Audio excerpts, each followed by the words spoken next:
Vamos abrir as nossas Bíblias no livro de Daniel, capítulo 1, do verso 1 até o 17. No ano terceiro do reinado de Jeoaquim, rei de Judá, veio Nabucodonosor, rei da Babilônia, a Jerusalém e a sitiou. O Senhor lhe entregou nas mãos a Jeoaquim, rei de Judá, e alguns dos utensílios da casa de Deus, e estes levou-os para a terra de Sinear, a casa do seu Deus, e o pôs na casa do tesouro do seu Deus.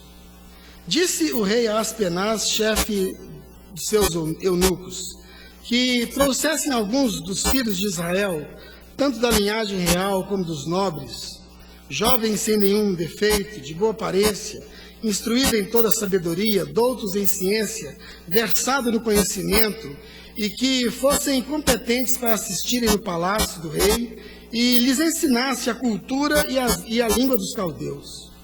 Determinou-lhe o rei a ração diária das finas iguarias da mesa real e do vinho que ele mesmo bebia, e que assim fossem mantidos por 3 anos, ao cabo dos quais assistiriam diante do rei.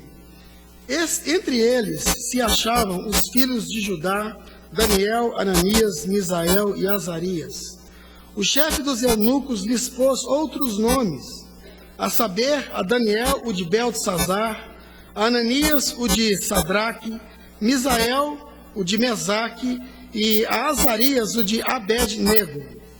Resolveu Daniel firmemente não se contaminar com as finas iguarias do rei, nem com o vinho que ele bebia. Então pediu ao chefe dos eunucos que lhe permitisse não se contaminar. Ora, Deus concedeu a Daniel misericórdia e compreensão por parte do chefe dos eunucos. Disse o chefe dos eunucos a Daniel: tenho medo do meu senhor, o rei, que determinou a vossa comida e a vossa bebida, porque pois veria ele o vosso rosto mais abatido do que os dos outros jovens da vossa idade, e assim poria em perigo a minha cabeça para com o rei. Então disse Daniel ao cozinheiro-chefe, a quem o chefe dos eunucos havia encarregado de cuidar de Daniel, Ananias, Misael e Azarias: experimenta-te, peço-te os teus servos 10 dias, se nos deem legumes a comer e água a beber. Então se veja diante de ti a nossa aparência e dos jovens que comem das finas iguarias do rei, e segundo vires, age com teus servos. Ele atendeu e os experimentou 10 dias. No fim dos 10 dias, a sua aparência era melhor. Estavam eles mais robustos do que todos os jovens que comiam das finas iguarias do rei. Com isso, o cozinheiro-chefe deixou deles as finas iguarias e o vinho que deviam beber, e lhes dava legumes. Ora, estes 4 jovens Deus deu conhecimento e a inteligência em toda a cultura e sabedoria. Mas a Daniel deu inteligência de todas as visões e sonhos. A vida de Daniel e dos seus amigos, ela acontecia dentro da maior normalidade. Nada de anormal, tudo muito, eu não vou dizer tranquilo, porque Israel vivia momentos complicados. Há décadas que o povo da Síria se fortalecia e subia contra o Egito, e Jerusalém ficava justamente naquela passagem da Síria para o Egito. Ora, Faraó se fortalecia e descia para invadir a Babilônia e os assírios, e também passava por Jerusalém. E todas as vezes que esses poderes passavam por Jerusalém, eles destronavam o rei de Jerusalém, faziam como que um acordo e colocavam outros reis que, no certo sentido, combinavam com aquela política deles. Mas as coisas para o povão e para as pessoas em geral, elas não eram muito difíceis, não. E quando a gente olha para a vida de Daniel e de seus amigos, a gente percebe que dentre os normais, eles eram pessoas mais bem privilegiadas. Porque a Bíblia nos diz que eles pertenciam à linhagem dos nobres. Gente que tinha um poder aquisitivo melhor do que o outro. Naquela época não tinha carro, mas com certeza os meninos já tinham ali o camelo do ano. Não tinha celular, mas tinha alguém para levar o recado. E coisas desse tipo. Eles usufruíam de algum tipo de conforto. Eram pessoas de boa aparência, que faziam academia, que eram bonitos, que impressionavam as pessoas, que usavam roupas boas, perfumes bons. Estudavam, não só iam na escola, não. Mas eles estudavam mesmo, e eram bons naquilo que faziam, tinham uma capacidade enorme de assimilar conhecimento, de aprender novas línguas. Era gente boa, essas facilidades todas, gente educada. Eles transitavam, tanto diante do povão, quanto na badalação da corte, sem nenhum tipo de constrangimento. Eles se sentiam extremamente à vontade ali.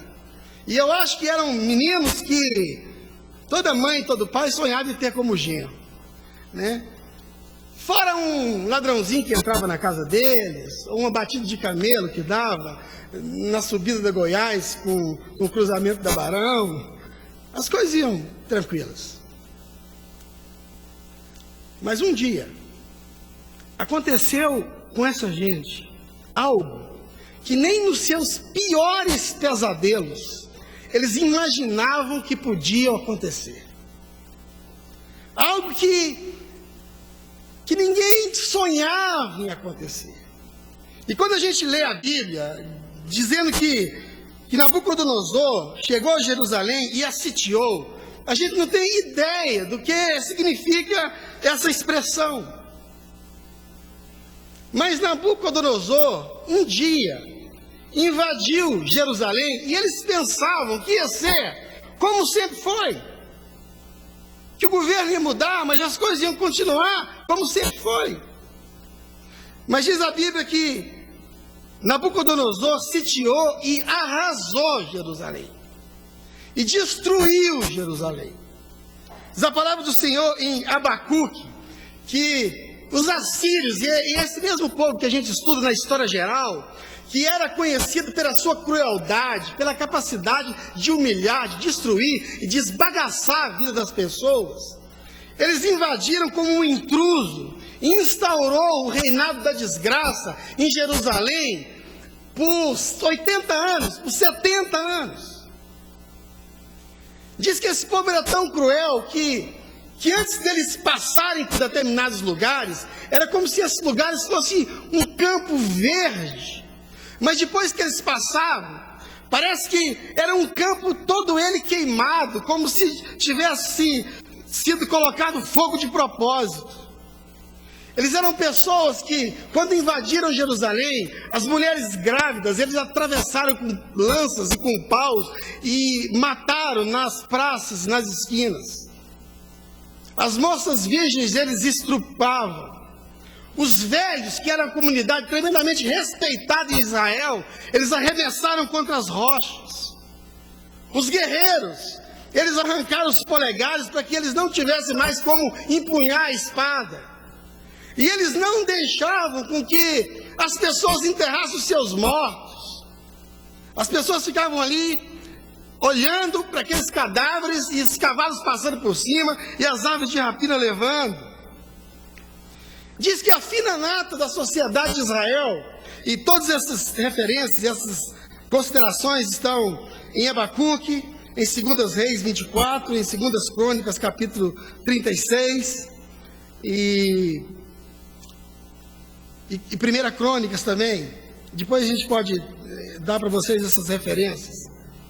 Mas a fina nata da sociedade, que era essa gente boa, esses meninos bons, que tinham sonhos, que tinham profissão, que tinham desejo de serem profissionais. Diz a Bíblia que o rei os colocou sobre a responsabilidade de um homem chamado Aspenaz, que era chefe dos eunucos, que era chefe das pessoas, dos homens e dos meninos castrados. Foi isso que aconteceu com Daniel e seus amigos. E mais ainda, não só eles fizeram tudo isso, judiaram, eles arrancaram os meninos da terra e queriam arrancar agora a terra de dentro deles, porque eles lhes trocaram os seus nomes.